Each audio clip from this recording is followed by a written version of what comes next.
I know that they put money out there for education purposes, thinking that if you educate someone and teach them a skill, that they can go out and get a job. But right now, we have a lot of people out there with skills already that can't find a job. That's true. So I don't know if that's going to work anymore. I have to say, when you, I mean, I would have to agree that in order to get rid of poverty, education is part of getting rid of it. It's part of fixing the problem because everyone who is in poverty is not educated.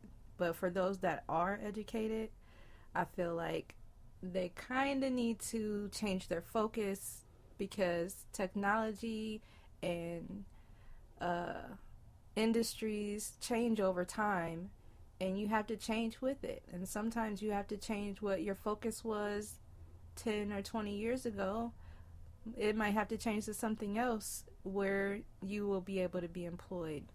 So that still turns me back to education is important because there are jobs out there, but there has to be someone who's qualified for that job, and you can't just sit and wait for your job to come back around because it may never.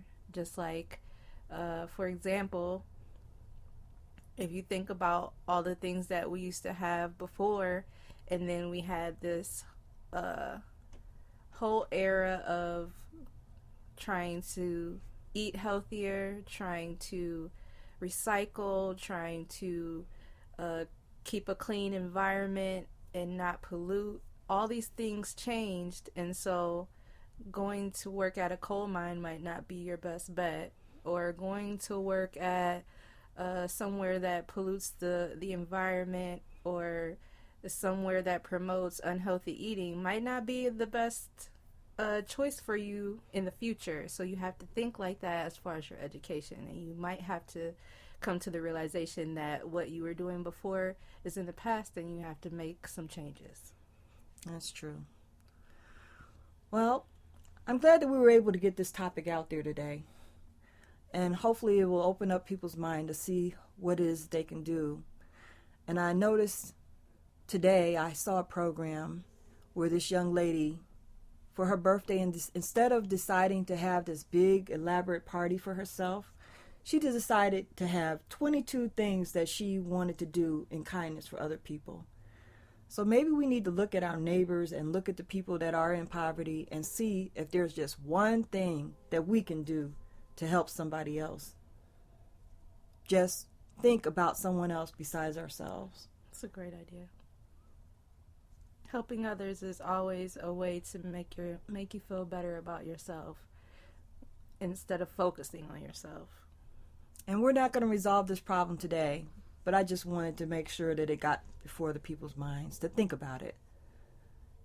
This is something that is important. And I am concerned about us relying so much on the federal government because just not too long ago, something happened in the food stamp industry where there was a computer glitch. Mm-hmm. And people went to go get their food with their food stamps and they couldn't get any food. So we need to have ways to help us to get beyond just relying on the government. Yeah. The government is good to help us to get on our feet, but we need to have a point where we can go beyond that. Less dependency. Yes. Well, thank you for listening to Integrity Radio. And remember to give back. Please do.